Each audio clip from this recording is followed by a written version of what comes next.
नमस्कार, स्वागत है आपका के न्यूज में। आप देख रहे हैं हमारा खास कार्यक्रम जनहित। और जनहित में आज हम बात करेंगे छात्रों की मांग री एग्जाम। बिहार लोक सेवा आयोग यानी बीपीएससी की 17वीं संयुक्त प्रारंभिक परीक्षा को लेकर शुरू हुआ विवाद थमने का नाम नहीं ले रहा है। छात्र सड़कों पर धरना प्रदर्शन कर रहे हैं और पूरी परीक्षा रद्द करने को और इसे दोबारा करवाने की मांग पर अड़े हैं। उधर आयोग ने पटना के बापू एग्जाम सेंटर पर हुई परीक्षा को रद्द करने के बाद 4 जनवरी को इसे दोबारा कराने की पूरी तैयारी कर ली है। इसके लिए पटना में 22 सेंटर बनाए गए हैं। 12,012 छात्रों की दोबारा परीक्षा करवाने की तैयारी। आंदोलन कर रहे छात्रों का कहना है कि आयोग कैसे कह सकता है कि नॉर्मलाइजेशन की प्रक्रिया नहीं अपनाई जाएगी। एक एग्जाम 13 दिसंबर को हो चुका है और अब 4 जनवरी को होने जा रहा है। ऐसे में 2 दिन के एग्जाम के क्विकेशन पेपर में अलग अलग होंगे। कैसे जांचा जाएगा कि कौन सा पेपर आसान था और कौन सा दिन का पेपर मुश्किल था। बापू परीक्षा केंद्र में सिर्फ एक सेंटर नहीं, स्टूडेंट्स के आंदोलन में शामिल सुभाष कुमार ठाकुर, शुभम स्नेहिल, निखिल मणि, राम कश्यप, अनुराग कुमार व अन्य का कहना है कि आयोग ने यह तो माना है कि बापू परीक्षा केंद्र में गड़बड़ी हुई है, दोबारा परीक्षा भी ले रहा है। हालांकि बापू परीक्षा केंद्र पर एक नहीं बल्कि 20 से ज्यादा सेंटरों के बराबर है। इस सेंटर में 17,000 कैंडिडेट को परीक्षा देनी थी। 13 दिसंबर को 12,000 से ज्यादा ने परीक्षा भी दी। अब इन्हीं छात्रों को के री एग्जाम के लिए 22 सेंटर बनाए गए हैं। वहीं उन एक छात्र सुभाष का कहना है कि इससे एक बात साफ हो जाती है कि केवल एक सेंटर पर गड़बड़ी नहीं कह सकते हैं। 17वीं संयुक्त प्रारंभिक परीक्षा के साथ 4.83 लाख ने रजिस्ट्रेशन किया है और 3.25 लाख से ज्यादा ने एग्जाम दिया है। 912 सेंटरों पर एग्जाम हुआ है। इसमें से एक सेंटर बाबू परीक्षा केंद्र था। इस तरह से औसत देखें तो एक सेंटर में 500 से कुछ ज्यादा छात्रों का एग्जाम हुआ है। बाबू परीक्षा केंद्र केवल एक सेंटर नहीं था बल्कि परिसर में कई सेंटर थे। छात्रों का आरोप है कि एग्जाम में बड़े बड़े स्तर पर गड़बड़ियां हुई हैं और उनका कहीं ना कहीं सोचना यह भी है कि फिर से तो शुरू नहीं हो जाएगा नॉर्मलाइजेशन। आंदोलन कर रहे सुभाष का कहना है कि री एग्जाम में 12,000 स्टूडेंट शामिल होंगे। यह बड़ी संख्या है। अब आयोग 13 दिसंबर और 4 जनवरी के पेपर कैसे बैलेंस करेगी, कौन सा पेपर आसान था, कौन सा मुश्किल, इसको लेकर नॉर्मलाइजेशन या इसी तरह का कोई फॉर्मूला अपनाया जाएगा, यही स्टूडेंट्स का विरोध है। उनकी यह मांग है कि पूरी परीक्षा को रद्द करें, एक ही दिन परीक्षा कराए और सभी स्टूडेंट को एक क्वेश्चन पेपर दिया जाए। और एक बार फिर से आपको क्या मांगे थी यही बता दें। छात्रों ने मुख्य सचिव के साथ बैठक में 17वीं बीपीएससी सरकारी नौकरी परीक्षा को पूरी तरह से रद्द करने की लिए और एक ही दिन परीक्षा करवाने की मांग रखी थी। परीक्षा में गड़बड़ी की हाई लेवल जांच और आंदोलन करने वाले छात्रों के खिलाफ दर्ज मुकदमे वापस लेने की मांग कही गई थी। स्टूडेंट्स की मांग थी कि शांतिपूर्ण तरीके से प्रदर्शन करने वाले छात्रों पर लाठीचार्ज करने वाले पुलिसकर्मियों पर एक्शन किया जाए। यहां तक तो छात्र थे, लेकिन आज हम लगातार देख रहे थे कि पप्पू यादव छात्रों के बीच थे। प्रशांत किशोर जन स्वराज पार्टी के जो नेता हैं वो भी उनके साथ थे। इन दोनों ही नेताओं ने ये कहा कि भाई हम अपना प्रदर्शन करेंगे। जिस तरीके से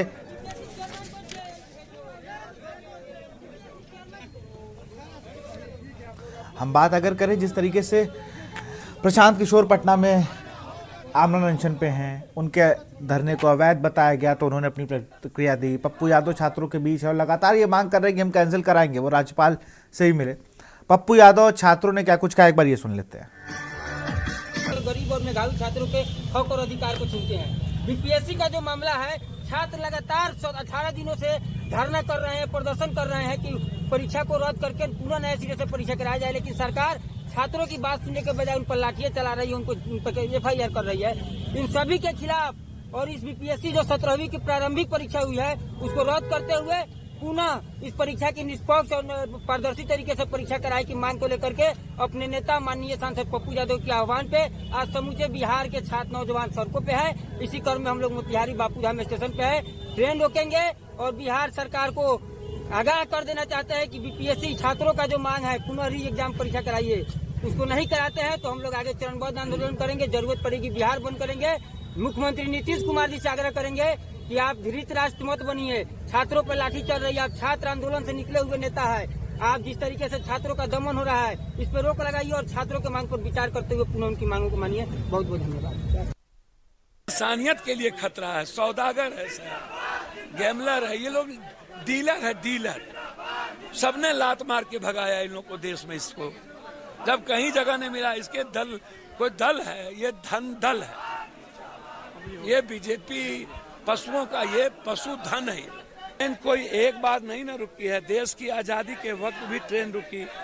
जाट आंदोलन, मीना आंदोलन, दलित आंदोलन, आरक्षण आंदोलन, मंडल आंदोलन, कमंडल आंदोलन, किसान आंदोलन, जॉर्ज फर्नांडिस, इमरजेंसी। तो ये तो देश के और सबके बच्चों के भविष्य की चिंता है मुझे। पेपर लीकआउट कब तक? पेपर लीकआउट को बंद करो। हमारी लड़ाई कोई छोटी नहीं है और इसको हम सुप्रीम कोर्ट तक जाएंगे। ये लड़ाई लड़ेंगे, ये मुद्दे होंगे। इसीलिए मेरी लड़ाई नाटक की 2 मिनट की औपचारिकता की नहीं है। मेरी लड़ाई लंबी है और इस लड़ाई को बहुत लंबी लड़ेंगे। सुप्रीम कोर्ट तक जाएंगे। कपिल सिब्बल जी से मेरी बातचीत हुई है, तो इसको नाटक बच्चों के साथ खिलवाड़ नहीं कर सकते। मरण अनशन, ये तो लिखा नहीं कि 10 घंटे 12 घंटे 1 दिन 2 दिन। जब तक सरकार सुध नहीं लेगी, सुध ले या तो मांगों को माने, सुध ले या उठाकर यहाँ से जेल में डाले, तब तक यहाँ बैठे हुए हैं। तो कहा जा रहा था गैर कानूनी है, प्रशासन ने आपको नोटिस। भाई कल से समझाते समझाते थक गए। क्या गैर कानूनी है? आप लोग जो कह रहा है गैर कानूनी है, उससे पूछिए तो कि क्या गैर कानूनी है। गांधी मैदान सार्वजनिक जगह है, यहाँ आकर आप टहल सकते हैं, बैठ सकते हैं। हम भी यहाँ बैठे हुए हैं। क्या गैर कानूनी? सिर्फ सरकार के कह देने, सरकार के किसी पदाधिकारी के कह देने मात्र से कोई थोड़ी ना कोई चीज गैर कानूनी हो जाता है। सरकार ने यहाँ कोई 144 लगाया नहीं है। सरकार ने कोई ऐसा प्रोहिबिटरी ऑर्डर इशू नहीं किया है कि यहाँ पर असेंबल नहीं होना है। यहाँ पर सार्वजनिक जगह हम लोग अगर 10 आदमी बैठे हुए हैं तो इसमें गैर कानूनी क्या है? किस धारा में हम क्या फांसी पर चढ़ाना चाहते हैं? आप किस बात के लिए? और अगर चढ़ाना चाहते हैं तो आपको रोक कौन रहा है? ये पकड़िए। जब तक अभ्यर्थियों का री एग्जाम नहीं हो जाएगा तब तक आप बैठे रहेंगे? भाई कल से बता दिया, ये अभ्यर्थियों के री एग्जामिनेशन के लिए सिर्फ नहीं बैठे हुए हैं। जो 5 मांगे लेकर हम आए हैं, उन 5 मांगों पर सरकार की ओर से सकारात्मक पहल, प्रयास या आश्वासन आना चाहिए। तो पिछली बार जिस तरह से कहा जा रहा था कि आप अभ्यर्थियों का साथ छोड़कर बीच में चले गए थे, इस बार क्या है? भाई जिसको जितनी समझ होगी वही उतना ही तो बोलेगा। हमारा अपना काम करने का तरीका है। जब कोई लोकतांत्रिक चीज आप कर रहे हैं तो उसकी मर्यादा है। जब सामने वाला कह रहा है कि मैं अभी बात करने को तैयार हूं, तो लोकतांत्रिक मर्यादा के अंतर्गत जब सामने वाला बात करने को तैयार है तो आपको पीछे हटना है। चर्चा करेंगे। हमारे साथ वरिष्ठ पत्रकार जयप्रकाश नारायण जी हैं। सर बहुत बहुत स्वागत है आपका के न्यूज़ में। स्वागत। जयप्रकाश नारायण, अगर हम बात करें इस नाम की, तो जेपी का आंदोलन बड़ा फेमस हुआ था, तो उसी से मुझे लगा कि ये छात्र राजनीति के लिए, इसलिए मैंने आपका पूरा नाम लिया। और जिस तरीके से जेपी आंदोलन से कई नेता निकले जिन्होंने छात्र राजनीति की बात करना एक ओहदे के बाद पहुंचने के बाद बंद कर दिया। जो छात्र राजनीति की उपज थे उन्हें यह भी नहीं पता चला कि भाई छात्रों की हितों की बात क्या होगी, उनसे 2 मिनट बात कर ली जाए। अब नेता आ जरूर रहे हैं बात करने, लेकिन जो मूल छात्र नेता बन के निकले, जो आज सीएम बन गए, उनके पास इतना वक्त नहीं कि इन छात्रों की पीड़ा जान सके, उनका वर्जन जान सके। जयप्रकाश जी। विशाल जी, ऐसे लोकनायक की बराबरी मैं तो नहीं कर सकता। मैंने लोकनायक जयप्रकाश जी बस नाम आपका इसलिए लिया कि जेपी की धरती पर जैसे छात्र पीटे जा रहे हैं, जैसे उनके साथ व्यवहार हो रहा, ये बहुत कष्टकारी है। जी जी, आज जेपी के समय का ये बिहार और आज के बिहार, ये दोनों में कोई खास अंतर नहीं दिख रहा है। जेपी को जिन कारणों के लिए आंदोलनरत होना पड़ा, छात्रों के साथ होना पड़ा, उसी प्रकार के कारण यहाँ भी मौजूद। आपको मालूम होगा उस समय के दिनमान में छपा था कि अब मुनादी चिपका दी जाए और कोई घर से बाहर नहीं निकले। उस समय भी एक छात्र की मौत हुई थी और वो तात्कालिक कारण बना था। ये सरकार के विरोध में विद्यार्थियों का एक बड़ा आंदोलन खड़ा हुआ था बिहार में, और जिसको जयप्रकाश लीड कर रहे थे। उसी के ऊपर से हमारे मान्यवर लालू जी, नीतीश जी अभी इस दुनिया में नहीं रहे, सुशील कुमार मोदी जी, और छात्रों की लड़ाई को उन्होंने मुकाम तक पहुंचाने के लिए, और फिर धीरे धीरे वो लड़ाई बहुत बड़ी लड़ाई और व्यापक हो गया। ठीक इसी तरह की ये छोटी सी बात के लिए सरकार अड़ी है कि मैं तो परीक्षा पूरे ईयर का पुनः परीक्षा नहीं कराएंगे, केवल एक सेंटर का परीक्षा कराएंगे। छात्र केवल अब परीक्षा के लिए ही नए दूसरी परीक्षा के लिए ही बात नहीं कर रहे हैं अपनी बात, वो तो ये भी कह रहे हैं कि उस दिन जो लाठीचार्ज हुआ, उस छात्र पर जो डीएम के द्वारा लपड़ चलाया गया, वो कहाँ से जायज था, और उन लोगों के लिए उस लाठीचार्ज के लिए और छात्र पर लपड़ चलाने वाले को भी चिन्हित करके उन पर भी कार्रवाई हो, और इस मांग पर अड़े हैं। और ये सरकार, वर्तमान की सरकार, बीजेपी और जदयू की सरकार, उन दोनों को आंदोलन के लिए, और खास करके जो पप्पू यादव हैं, प्रशांत किशोर हैं, उनको एक रास्ता दे रहे हैं आंदोलन को और मजबूत बनाने के लिए। नेतृत्व को उन लोगों ने आगे बढ़ के थाम लिया है, और स्थिति ऐसी न हो जाए कि ये छोटी सी बात बड़ी बात बन के हो जाए, आने वाले चुनाव 2025 की चुनाव को ये प्रभावित भी कर दे। तो सरकार को इस पर पुनर्विचार करना चाहिए, अपने लोगों के बीच ये करना चाहिए कि जिससे कि अन्य विरोधी दल के लोगों को इसका लाभ न मिले। थोड़ा कह भी रहे हैं कि विरोधी दल के लोग हवा दे रहे हैं, लेकिन पुनर्परीक्षा कराने में जाता क्या है? पुनर्परीक्षा अगर पूरे राज्य में करा लें तो उसमें लोगों को जाता क्या है, उससे बिगड़ क्या जाता है, इस पर उन लोगों को पुनः विचार करना चाहिए अपने लोगों के बीच में।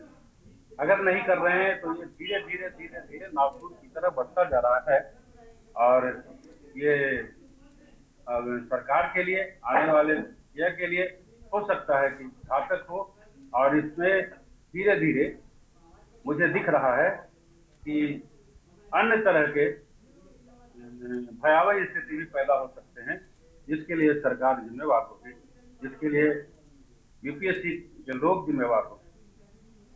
और मुझे तो लगता है जयप्रकाश जी, जिस तरीके से हम देखते हैं ना, छात्र राजनीति को बहुत बिहार की छात्र राजनीति को बहुत करीब से आपने भी देखा है, और आप जानते हैं कि अगर छात्र चाह लें, जैसे कहते हैं ना, जिस ओर जवानी चलती है उस ओर जमाना चलता है, ये तो कहते कहते बहुत लोगों ने चीज़ें कर दी। प्रशांत किशोर अगर बहुत बड़े रणनीतिकार बने तो युवा संसद लगा के बने। उन्होंने युवाओं को बताया कि अगर आप राजनीति में आना चाहें तो कितना अच्छा प्लेटफॉर्म ये है।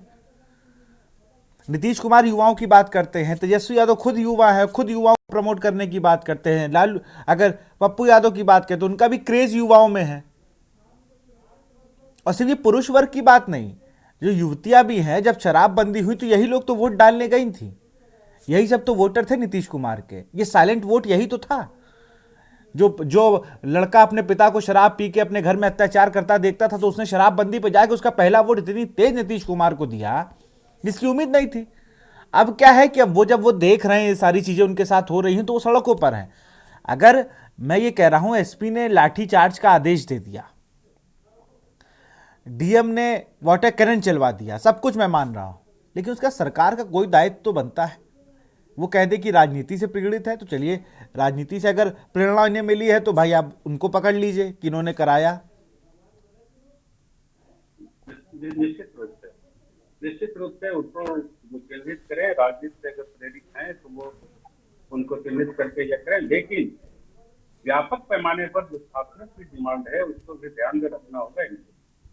तो ठीक है, उनका कहना है कि कुछ कोचिंग वाले, कुछ पार्टी के लोग उसको पीछे से उकसा रहे हैं, लेकिन उकसाने का मौका अगर मिल रहा है तो कौन दे रहा है? आप ही तो दे रहे हैं। तो उसकी सीधी सी मांग जो है उसको पूरी कर देते, उसको पूरा कर रद्द कर देते, और रद्द करके फिर से पुनः परीक्षा ले लेते, तो क्या उनकी प्रतिभा में कोई अंतर हो जाता परीक्षार्थियों में? परीक्षार्थी पुनः फिर परीक्षा दे देते। अब परीक्षार्थी तो मांग कर रहे हैं कि पुनः परीक्षा कराई जाए, फिर यहाँ दिक्कत क्या आ जाती है सरकार को? सरकार के अपने भाग्य पिटने की, या फिर विपक्ष ये कहने लगे कि अगर गलत नहीं की थी तो कैंसिल किया क्यों किया, पुनः परीक्षा लिया क्यों, ये बात पकड़ करके विपक्ष कुछ करे। लेकिन उससे अधिक स्थिति तो ये हो जाएगी कि आप परीक्षा नहीं कराएंगे तो विद्यार्थी सड़क पर हैं, भूख हड़ताल कर स्थिति में आप उस लोगों को एक पैसेज दे रहे हैं जिससे वो लोग आगे बढ़ें और राजनीति करें। बिल्कुल। और मुझे तो लग रहा है बीपीएससी ऐसे बड़े एग्जाम हैं, ये सब राज्यों के लिए वो एग्जाम होते हैं जहां पर अगर आप इन्हीं में से अधिकारी निकलेंगे, यही आपके राज्य को और आगे बढ़ाएंगे। राज्य में कहीं ना कहीं जो सिविल सर्विसेज हैं उनको लेकर भी बड़ी बातें होती हैं कि भाई आप चलिए इन्हीं में से बच्चे निकलेंगे। अब इन पे मुकदमे दर्ज हो गए हैं, अब इन पे अगर इन्हीं में से जो छात्र हैं इन्हीं पे तो मुकदमा दर्ज है। ये एक मांग ये भी इनकी जुड़ गई कि भाई उन पे मुकदमा वापस लिया जाए, वरना उनका तो पूरा जीवन स्पॉइल हो जाएगा। ये निश्चित रूप से कल उनकी परीक्षा भी हो जाएगी। हो सकता है कि 1 to 10 में आ जाए और ये अच्छे नंबर से पास कर जाएं, लेकिन कल उनका जो है कैरियर का ये जो आचरण प्रमाण पत्र होगा, उस आचरण प्रमाण पत्र में क्या थाने के लोग ये लिख करके देंगे कि थाने के रिकॉर्ड में, संचिका में इनका किसी प्रकार का नाम दर्ज नहीं है। अगर दर्ज है तो वो तो लिखना ही पड़ेगा, उनको लिखेंगे ही उनके आचरण प्रमाण पत्र में। और क्या इस आचरण प्रमाण पत्र के आधार पर वो डिबार नहीं कर दिए जाएंगे? अच्छे अंक से पास किए हुए विद्यार्थी इससे प्रभावित होंगे। इसलिए अपनी मांग के लिए अगर कोई बात उठाई है तो उनको एक केस में फंसा करके उनके कैरियर को बर्बाद करने की जो चेष्टा की जा रही, हो सकता है 10, 20, 50, 100 की संख्या में लोग हों, लेकिन उसमें भी बहुत कुछ प्रतिभाएं हैं। उन प्रतिभाओं के साथ न्याय हो रहा है, इससे सरकार को बिना विचार करना ही पड़ेगा और करना चाहिए। देखो नहीं करेंगे तो भी दिक्कत है। एक बार मैं आपको प्रशांत किशोर की वो बाइट फिर सुनाता हूँ जो उनको आज आंदोलन को लेकर कहा गया ना, ये भी उसमें इंटरेस्टिंग पॉइंट है। कहा कि आपका ये जो अवैध आपका ये धरना प्रदर्शन है, आप जो आमरण अनशन करें, एक बार आप जरा प्रशांत किशोर को सुनिए। ये तो लिखा नहीं कि 10 घंटे 12 घंटे 1 दिन 2 दिन, तो जब तक सरकार सुध नहीं लेगी, सुध ले या तो मांगों को माने, सुध ले या उठाकर यहाँ से जेल में डाले, तब तक यहाँ बैठे हुए हैं। तो कहा जा रहा था गैर कानूनी है, प्रशासन ने आपको नोटिस भाई कल से समझाते समझाते थक गए। क्या गैर कानूनी है? आप लोग जो कह रहा है गैर कानूनी है, उससे पूछिए तो कि क्या गैर कानूनी है। गांधी मैदान सार्वजनिक जगह है, यहाँ आकर आप टहल सकते हैं, बैठ सकते हैं, हम भी यहाँ बैठे हुए हैं। क्या गैर कानूनी? सिर्फ सरकार के कह देने, सरकार के किसी पदाधिकारी के कह देने मात्र से कोई थोड़ी ना कोई चीज गैर कानूनी हो जाता है। सरकार ने यहाँ कोई 144 लगाया नहीं है, सरकार ने कोई ऐसा प्रोहिबिटरी ऑर्डर इशू नहीं किया है कि यहाँ पर असेंबल नहीं होना है। यहाँ पर सार्वजनिक जगह हम लोग अगर 10 आदमी बैठे हुए हैं तो इसमें गैर कानूनी क्या है? किस धारा में हम क्या फांसी पर चढ़ाना चाहते हैं आप? किस बात के लिए? और अगर चढ़ाना चाहते हैं तो आपको रोक कौन रहा है? ये पकड़िए। जब तक अभ्यर्थियों का री एग्जाम नहीं हो जाएगा तब तक आप बैठे रहेंगे। भाई कल से बता दिया, ये अभ्यर्थियों के री एग्जामिनेशन के लिए सिर्फ नहीं बैठे हुए। जो 5 मांगे लेकर हम आए हैं, उन 5 मांगों पर सरकार की ओर से सकारात्मक पहल, प्रयास या आश्वासन आना चाहिए। तो पिछली बार जिस तरह से कहा जा रहा था कि आप अभ्यर्थियों का साथ छोड़कर बीच में चले गए थे, इस बार क्या है? भाई जिसको जितनी समझ होगी वही उतना ही तो बोलेगा। हमारा अपना काम करने का तरीका है। जब कोई लोकतांत्रिक चीज आप कर रहे हैं तो उसकी मर्यादा है। जब सामने वाला कह रहा है कि मैं अभी बात करने को तैयार हूं, तो लोकतांत्रिक मर्यादा के अंतर्गत जब सामने वाला बात करने को तैयार है तो आपको पीछे हटना है।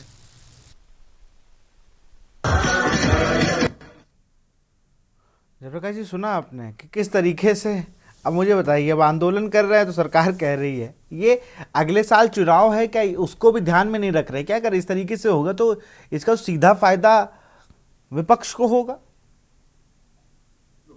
पटना का गांधी मैदान और गांधीवादी तरीके से विरोध, अनशन, वो ठीक ही तो कह रहे हैं कि मैं उसमें कहाँ गलत हूँ। पटना का गांधी मैदान, गांधीवादी तरीका, लोकतांत्रिक तरीका मैंने अपनाया है, मैं बैठा हूँ। इससे किसको क्या बिगड़ रहा है? किसको तोड़फोड़ मैं कर रहा हूँ? लेकिन मेरी जो मांग है, 5 जो उनके मुख्य डिमांड हैं, उस डिमांड को पूरा करे सरकार, उस पर विचार करे, उस पर आकर के कोई सक्षम पदाधिकारी बात करे। उनसे ऐसा केवल कह देने से गैर कानूनी है और कानूनी है, ऐसा कह देने मात्र से न तो प्रशांत किशोर पीछे हटने वाले लग रहे हैं और न ही सरकार का कोई स्थिति साफ होता दिख रहा है। वैसी स्थिति में तो सरकार की भर जीतेगी और आने वाले चुनाव को तो परवाह करना पड़ेगा और वो इससे प्रभावित तो निश्चित रूप से होता दिख रहा है मेरे समझ में। एक चीज़ मैं और भी जानूंगा, 25 के चुनाव पर इसका कितना इफेक्ट पड़ने वाला है? जो अब विधानसभा चुनाव बिहार में हुए उसको लेकर ये जो हाल फिलहाल चीज़ें हुई हैं, गठबंधन चेंज हुआ, उसके बाद ये चीज़ें जो धुर विरोधी थे उन्होंने, जिन्होंने कहा था हम पगड़ी नहीं उतारेंगे, साफा नहीं उतारेंगे, वो भी उतार के उसी मुख्यमंत्री के नीचे उप मुख्यमंत्री बन गए हैं। और अभी जो सियासी समीकरण चल रहा है वो कुछ और ही बयां कर रहा है। कुल मिला के बिहार में स्थिति कहीं पे भी वो समतल रोड वाली नहीं है। वो कहते हैं ना, गड्ढे बहुत हो गए रोड में, तो डेली एक नया, या स्पीड ब्रेकर कहते हैं, डेली एक नया स्पीड ब्रेकर हमें देखने को मिल रहा है। अभी बात कह रहे थे जयप्रकाश पे, तो जयप्रकाश के विषय में लोग ये नारा लगाते थे कि जयप्रकाश जिधर जाते हैं उसको जवानी चलती है, बिल्कुल। जो जवानी जाती है उसको जवाना चलता है। तो ठीक इसी तरह से अगर ये युवकों के साथ जवानी के रवानी के साथ अगर खेल करेंगे तो वैसी स्थिति में तो प्रभावित निश्चित रूप से इनका चुनाव होने वाला है।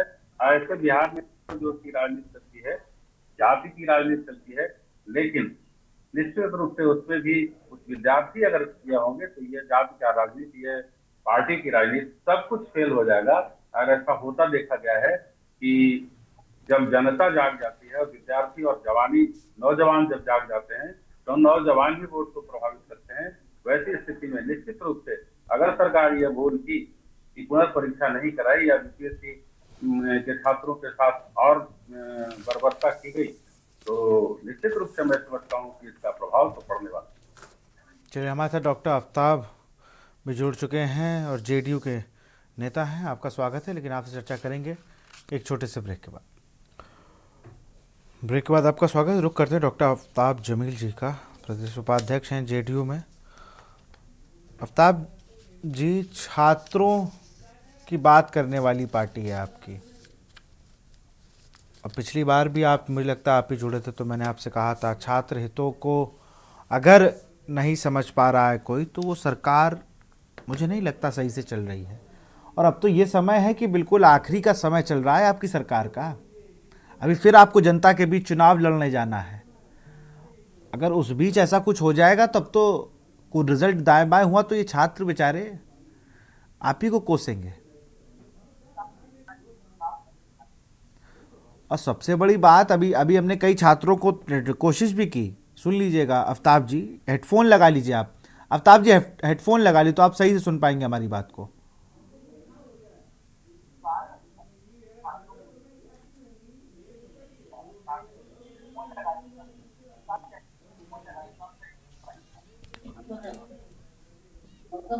देखिए, जहां तक सवाल है कि छात्रों के आंदोलन का, मेरी आवाज आ रही है?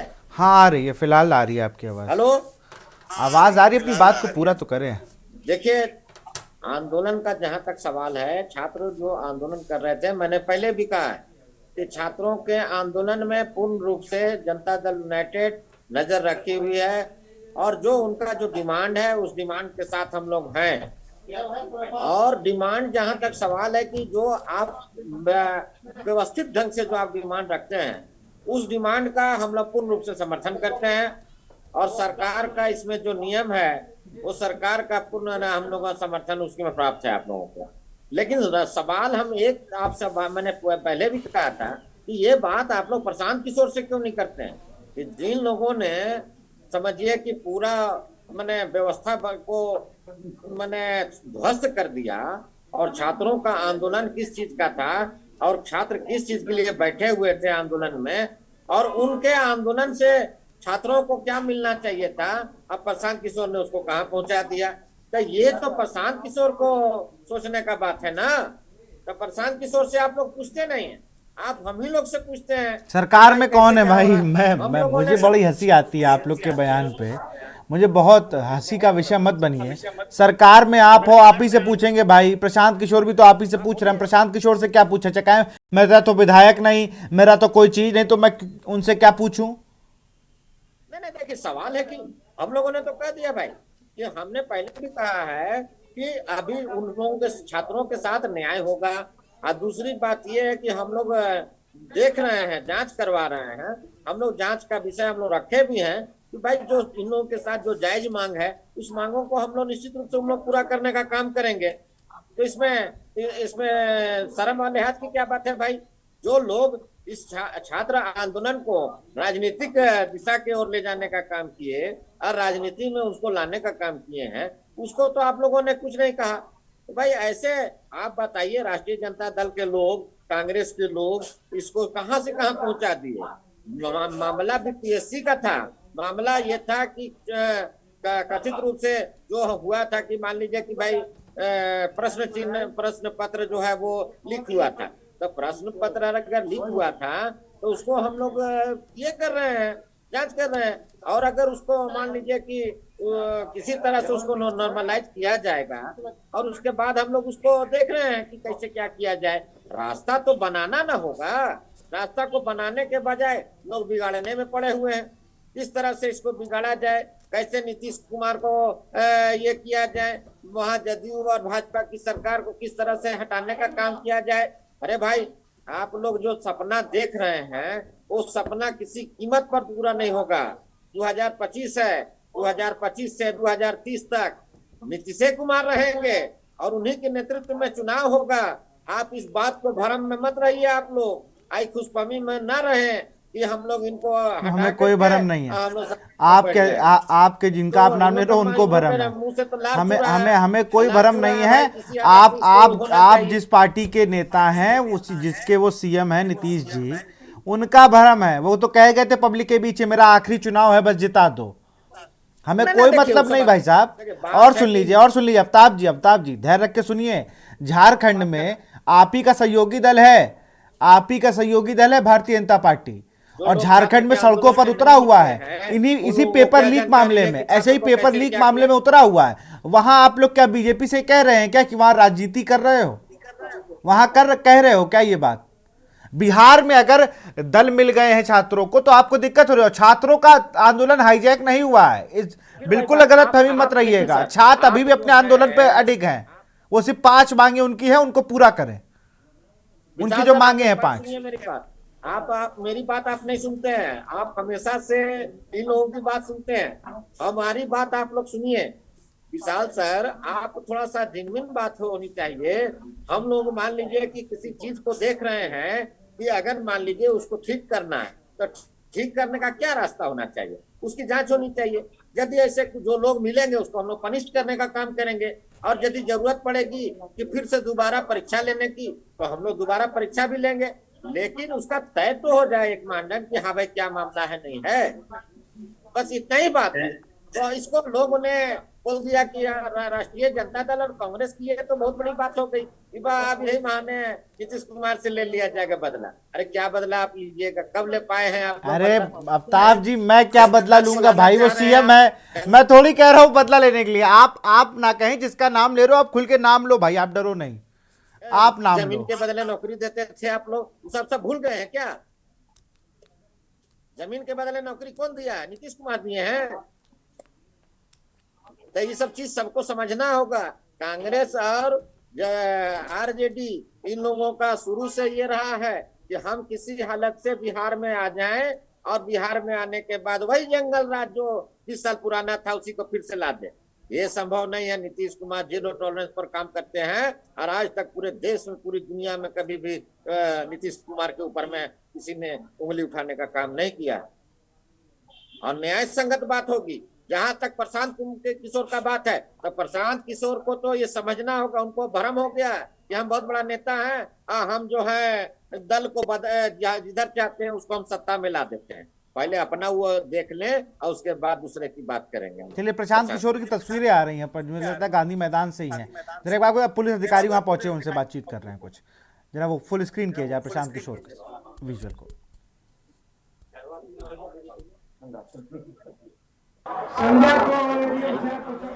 दिल्ली से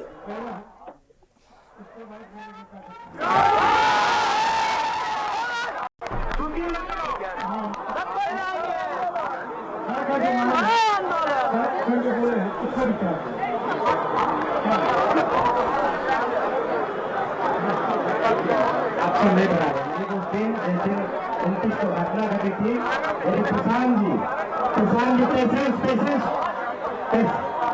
29 को अगर मैं चाहता 15,000 लड़के थे तो कम से कम बांग्ला तक तो हम लोग जरूर जाते और गोली चलती होगी। मैं नहीं चाहता हूँ कि किसी बच्चे को चोट लगे। आपको भी चोट लगेगा तो आप भी बिहार के बच्चे। हम लोग एनार्किस्ट नहीं, हम भी सिविल सर्वेंट रहे, इंटरनेशनल सिविल सर्वेंट छोड़कर आए हैं ये काम करने। हम अगर चाहते तो उस दिन वहां पर पुलिस कितनी थी? 50 लोग थे। आपने डाकबंगला पर बंदोबस्ती कर रखा, 50 लोगों को रोक कर हम लोग आगे। हमारे साथ जयप्रकाश नारायण जी हैं, वरिष्ठ पत्रकार हैं। सर, अभी आपने सुना आफ्ताब जमील जी को, जो कि कह रहे थे कि भाई राजनीति और तमाम चीज़ें, जैसा आपने सुना ही। जयप्रकाश जी, मैं सहमत नहीं। आप आफ्ताब जमील जी कह रहे हैं इसकी जांच कराई जा रही है और जांचोपरांत जो दोषी होगा उसको पनिशमेंट दिया जाएगा, उसको ये किया जाएगा। लेकिन आप क्या जांच करा रहे हैं? अब तो उन विद्यार्थियों का जहां सेंटर लीक होने की बात हो रही परीक्षा, वो सेंटर पर के लोगों को परीक्षा देने के तिथि भी तय कर दी गई है।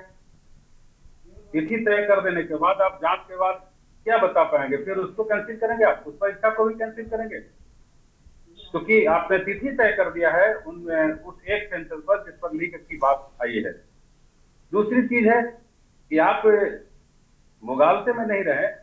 ठीक है कि नौकरियां बेची गई, सारा कुछ किया गया, इसीलिए तो जनता आपको नहीं है कि आप जीरो टॉलरेंस पर काम करें, आप बिहार को सुशासन दें। आप फिर उन्हीं से तुलना करेंगे, उसी के अनुसार आप काम करेंगे, तब फिर आप और उनमें क्या अंतर रह जाएगा? आप फिर क्या लेकर के जाइएगा 25 के चुनाव में कि जो बड़े भाई ने किया वो छोटे भाई ने किया? तब तो वो तीसरा विकल्प खोजने के लिए तैयार हो जाएगा। उनको एक आप पैसे दे देंगे आफ्ताब जमील। मैं आपकी इस बात से सहमत नहीं हूँ। और आप उस समय के जेपी मूवमेंट के ये तीनों उपज थे। मैं पिछले शुरू में मैंने कहा था चर्चा शुरू करते समय कि लालू प्रसाद यादव जी, माननीय लालू प्रसाद यादव जी, नीतीश कुमार जी और अभी इस दुनिया में नहीं रहे सुशील कुमार मोदी जी, भारतीय जनता पार्टी, आरजेडी और जदयू के तीनों कारिंदे थे और तीनों जेपी मूवमेंट से निकले थे। जेपी मूवमेंट में एक छोटी सी बात हुई थी जिस पर उस समय के तत्कालीन धर्मयुग के जो संपादक थे उन्होंने लिखा था। इसी तरह से लाठी चली थी और जेपी आंदोलन में गांधी मैदान में, उस पर उसने लिखा था खलक खुदा का, हुक्म बादशाह का, शहर कोतवाल का। आम जनता को आगाह किया जाता है कि वह खामोश रहे, बच्चों को घर के अंदर बुला लें, छिटकिलियां चढ़ा दें, पर्दे को गिरा दें, जलती हुई लाइट को बुझा दें, क्योंकि सच कहता हुआ एक व्यक्ति रोड पर निकल पड़ा है। धर्मवीर भारती ने कहा था, धर्मयुग में उस समय लिखा था। और धीरे धीरे ये बढ़ते बढ़ते कांग्रेस, बिहार में कांग्रेस की चूल्हे हिला दी थी। 25 का चुनाव होने वाला है, इस तरह से आप घोड़ा बेच के सोए रहेंगे। पूरे देश में विद्यार्थी अपने मांग पर अड़े हैं। आरोप उस पर विचार ने कहे नई डेट निकाल दी गई और फिर कहते हैं कि जांच होगा और जांच के बाद किया होगा। मैं आपसे सहमत नहीं। देखो, हमारे साथ आरजू खान जुड़ चुके हैं, प्रवक्ता आरजेडी की। आप कैसे देखते हैं इन सब चीज़ों को? जेडीयू कह रही कि आप लोग ने जमीन के बदले नौकरी देने वाले आप लोग, आप तो इस पे बोलने के हकदार नहीं हैं, आप लोग राजनीतिकरण करते हैं इसके। जेडीयू कुछ भी कह सकती है, क्यों? वार्षिक दिवालियापन ये दर्शाता है और ये बार बार भूल जाते हैं कि ये पिछलग्गू पार्टी है, तीसरे नंबर की पार्टी है बिहार की, लेकिन फिर भी बड़ी बड़ी बात करते हैं। पलटी मारने में नंबर 1 है इनके मुख्यमंत्री जी और हम सबके आदरणीय मुख्यमंत्री नीतीश कुमार जी, लेकिन ये बड़ी बड़ी बातें कहते रहते हैं, तो मैं समझ सकता हूं। ये सृजन भूल जाते हैं, सृजन इतना बड़ा घोटाला हुआ ये भूल जाते हैं। ये मुजफ्फरपुर बालिका गृह कांड भूल जाते हैं। ये यूपीएससी का कौन सा ऐसा गिरोह है जो यूपीएससी से लेके बीपीएससी से लेके नीट का पेपर लीक होता है और कितने करोड़ रुपए फंडिंग किस गिरोह के जरिए सरकार करवाती है, ये भी जरा बताने का काम करेंगे। पुल पुलिया बिहार प्रदेश में पूरे देश से सबसे ज्यादा गिरते हैं, कौन उसमें करप्शन करवाता है? एक प्रखंड है रानीगंज, वहां पता चलता है कि 4 करोड़ का पुल न उसके अगल बगल में कहीं तालाब है, न उसके बगल में कहीं रोड है। प्राइवेट आम आदमी के जमीन पर खेतों में 4 करोड़ का पुल आनन फानन में बना दिया गया। आज तक वहां के जो खेत के जो मालिक है वो इंतजार कर रहे हैं कि हमको मुआवजा मिलेगा, लेकिन इस 4 करोड़ रुपए को किसने पास किया था? और वो बीज खेतों में बन के तैयार है। और आपने देखा होगा एक्सट्रीम मीडिया में चल रहा था ये सब चीज। तो ये कौन सा करप्शन है? ये शराब इतने बड़े पैमाने पे बिहार में बिक्री हो रहा है, ये कौन सा गिरोह है और सरकार के कौन से लोग मिले हुए हैं जो इतना ज्यादा शराब माफियाओं से फंडिंग करते हैं? और शराब पूर्ण तरीके से बंद नहीं है बिहार प्रदेश में।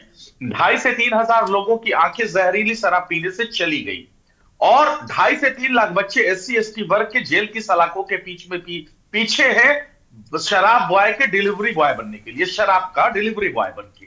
तो ये बड़ी बड़ी बातें करते हैं। अब इनको करने दीजिए और इनसे ये सवाल पूछिए पत्रकार महोदय की ऐसा कौन सा मानक है जो कि राष्ट्रीय जनता दल का नहीं है, बिहार सरकार का? भारत सरकार को कोई एक ऐसा डेटा दिखाए जिसमें प्रदेश डबल इंजन की सरकार में एक किसी भी चीजों में नंबर 1 हो या किसी भी चीजों में आगे हो, चाहे वो नीति आयोग की रिपोर्ट हो, NCRB का डेटा हो, ऑक्सफैम की रिपोर्ट हो, हंगर इंडेक्स की रिपोर्ट हो। ये सारी चीज जरूर आप इनसे पूछिएगा और पूछिएगा कि प्रति व्यक्ति आए आज भी बिहार प्रदेश का सबसे ज्यादा कम क्यों है, जो पूरे देश में पूरे राज्य में प्रति व्यक्ति आए बिहार प्रदेश वासियों की कम है। इनसे यह भी पूछिएगा कि आज भी पूरे देश में ऐसा बिहार ही राज्य क्यों है जो कि पलायन का केंद्र बना हुआ है। सबसे ज्यादा छात्र, बेरोजगार नौजवान युवा जो है दूसरे अदर स्टेट में अपने 2 वक्त की रोजी रोटी के लिए वो पलायन करता है। ये सारे सवाल हैं, ये मुद्दे हैं। और इनसे यह भी पूछिएगा कि 35 से 40 हजार लीटर शराब इनके चूहे कैसे पी जाते हैं बिहार सरकार के। ये सारे सवाल हैं, इनका जवाब जरूर इनसे लीजिएगा। और इफ बट की कोई बात नहीं है, जो भी बात करेंगे वो हमसे ऑथेंटिक डेटा के ऊपर बात करेंगे। न वो डेटा जनता दल यूनाइटेड का होगा, न वो डेटा राष्ट्रीय जनता दल का होगा, वो भारत सरकार का डेटा होगा। और ये वो डेटा मेरे मुंह पे मार के हमको झूठा साबित कर दे, नहीं तो इनके प्रवचन देने से कोई फायदा नहीं। चलिए, मैं आफ्ताब जमील जी से जवाब लेता हूं। आफ्ताब जी, जवाब दीजिए। देखिए, अभी हमारे भाई बता रहे थे आरजेडी के आरजू भाई बहुत अच्छे ऑरेटर हैं, बहुत अच्छे प्रवक्ता हैं, पार्टी के बात को बहुत अच्छे ढंग से रखते हैं, हम इनको अप्रिसिएशन देते हैं। लेकिन हर बात में किसी ना किसी का नुक्ताचीनी निकालना ये अच्छी बात नहीं है। ये अभी डेटा की बात कर रहे थे, ये लोग केवल डेटा ही का बात करते हैं, कागजे पर बात करते हैं लोग। कागज के अलावा इनको रोड पर या धरातल पर कुछ नजर आता नहीं है। उस धरातल, एक चीज मैं क्लियर कर दूं, भाई साहब, आफ्ताब जी, मैं एक चीज क्लियर कर दूं आपको। धरातल पर क्या है और फाइलों में क्या है ये सब पता है, कागज से ही चलता है। तो कागज बहुत महत्वपूर्ण हिस्सा है सरकार और विपक्ष के लिए। आप जो कहोगे वो सरकार या एक पन्ने पे ही लिख के कहोगे, हर चीज रिटर्न में मांगती है। जियो जब जारी होता है तभी कुछ होता है, तो कागज बहुत महत्वपूर्ण चीज है। कागज के बाद देखिए, कागज हम तो बताए भाई, राष्ट्रीय जनता दल कागज के बारे में बहुत, कांग्रेस और आरजेडी का तो ये मांग ही रहा है शुरू से, कागज के ही ऊपर में ये लोग सारा काम करते हैं। लेकिन जनता दल यूनाइटेड ये कभी भी, एनडीए की सरकार ये कभी भी नहीं चाहती है कि हम कागज पर करें। हम धरातल पर करने वाले लोग हैं और हम लोगों की जो पहचान है वो हम लोगों के विकास से पहचान है। अभी ये शराबबंदी पर बात कर रहे थे, आप में कैलिबर अगर होता तो आप शराबबंदी को मदद आप करते। आप तो शराबबंदी को और रोड पर लाना चाहते हैं। आज जितने भी कांड हो रहे हैं तो सब शराबबंदी क्या, अब मैंने उसमें जदयू के लोगों का हाथ है। अभी उसका दूधा पानी का पानी हुआ कई बार। लोग जो है आरजेडी के लोग इसको चाह रहे हैं कि किसी भी हालत में इसको फेल कर दिया जाए।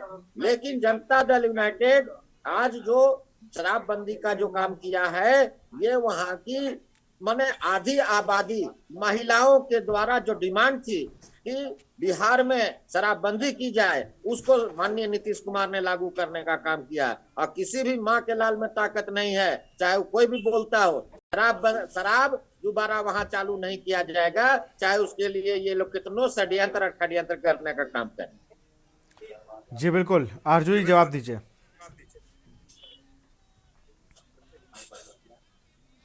अनम्यूट कर लीजिए।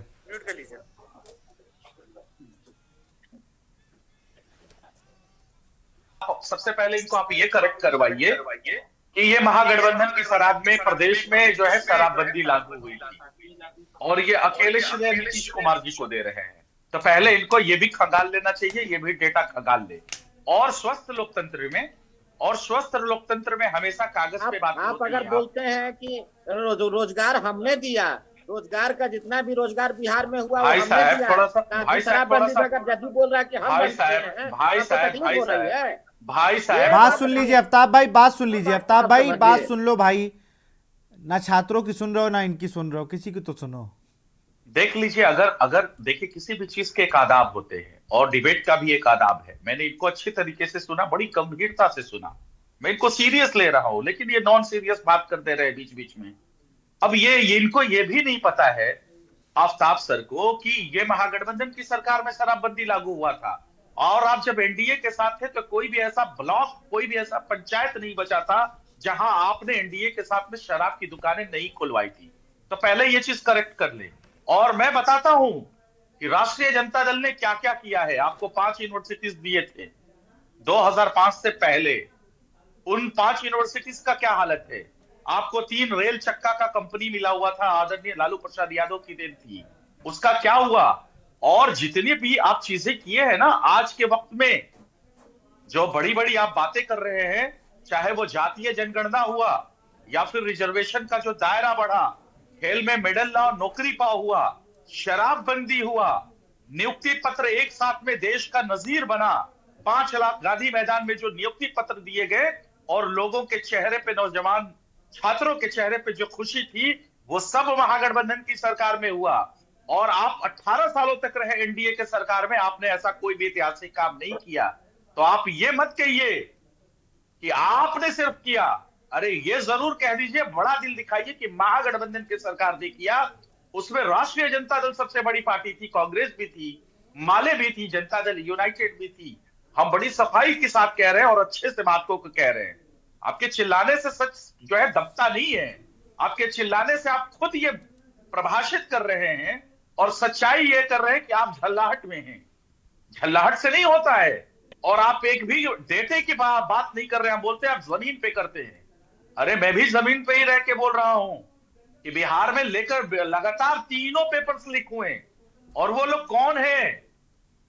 वो कहीं नालंदा जिले से तो नहीं आते हैं ना।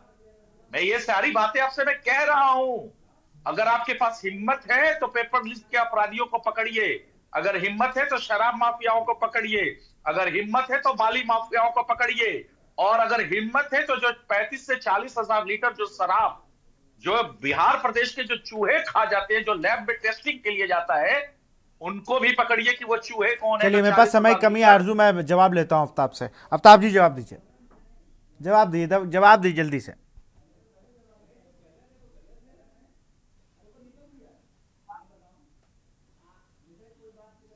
अनम्यूट कर लीजिए, अनम्यूट कर लीजिए तो हम सुन पाएंगे आपको।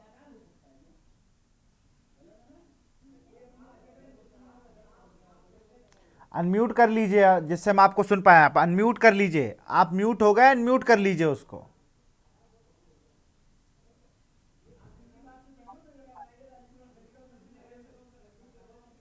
आपकी आवाज हम तक नहीं आ रही। मैं जब वरिष्ठ पत्रकार का रुख करूंगा। आपने दोनों ही दल को सुना, आरोप प्रत्यारोप दोनों तरफ है, लेकिन समाधान किधर है? जयप्रकाश जी। जी अभी तो मुझे यही लग रहा था कि आए तो हरिभजन को और होटल लगे कपाल।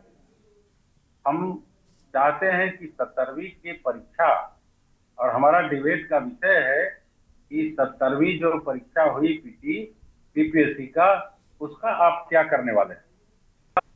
उनके छात्रों को न्याय देंगे या नहीं देंगे, विषय मेरा ये है। और ये सरकार से ये बड़ी सवाल है, क्या विपक्ष उनके साथ अगर अन्याय हो रहा है तो विपक्ष का खड़ा होना क्या गलत है? ये बात बताया जाना चाहिए था आफ्ताब जी से। आप चाहे जितनी कह लें, आप जितने अपने विकास के, अपने यह के, इससे कहाँ कोई इत्तेफाक रखता है। लेकिन इत्तेफाक तो इस बात के लिए है कि आप अभी तत्कालिक कारण बनते जा रहा है, जो हो सकता है कि तत्कालीन सरकार के लिए ये एक एक कील साबित हो और एक बहुत बड़ा नासूर पैदा हो जाए और जिसको लेकर के विपक्ष इसका लाभ ले।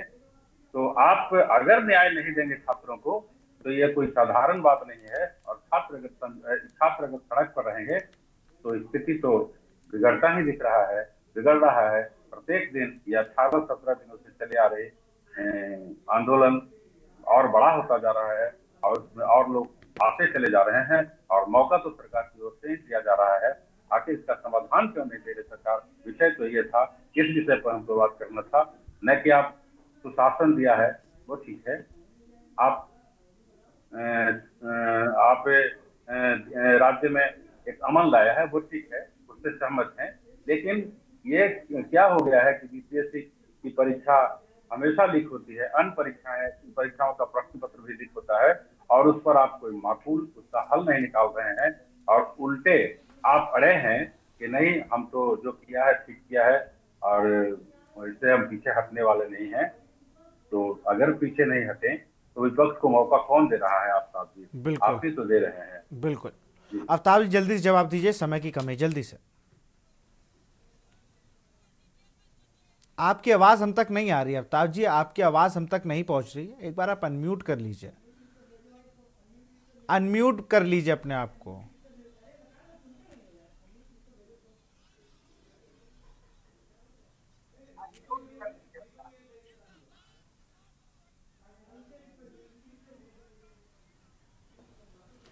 अन्याय को न्याय में बदलने का काम करेंगे और निश्चित रूप से अभी इस पर हम लोग विचार कर रहे हैं। ये जल्द ही इसके बारे में आप लोगों को एक नई चीज सामने में आएगी और निश्चित रूप से उनको न्याय मिलेगा, ये मैं मानता हूं। और ये सरकार निश्चित रूप से कटिबद्ध है कि छात्रों के जो भी समस्याएं हैं उनसे अवगत होने के लिए। चलिए, आप सभी का बहुत बहुत शुक्रिया, बहुत बहुत शुक्रिया आप सभी का हमसे जुड़ने के लिए। अब देखना होगा बीपीएससी री एग्ज़ाम जो होने हैं उसको लेकर। कल जो गांधी मैदान में पेपर हुआ था उसके री एग्ज़ाम तो है, लेकिन छात्र पूरे ही एग्ज़ाम को रद्द करके री एग्ज़ाम कराने की मांग कर रहे हैं। देखना है कल जब एग्ज़ाम होंगे तो क्या कुछ होगा। फिलहाल जनहित में इतना ही। देखते रहिए के न्यूज़ इंडिया। नमस्कार।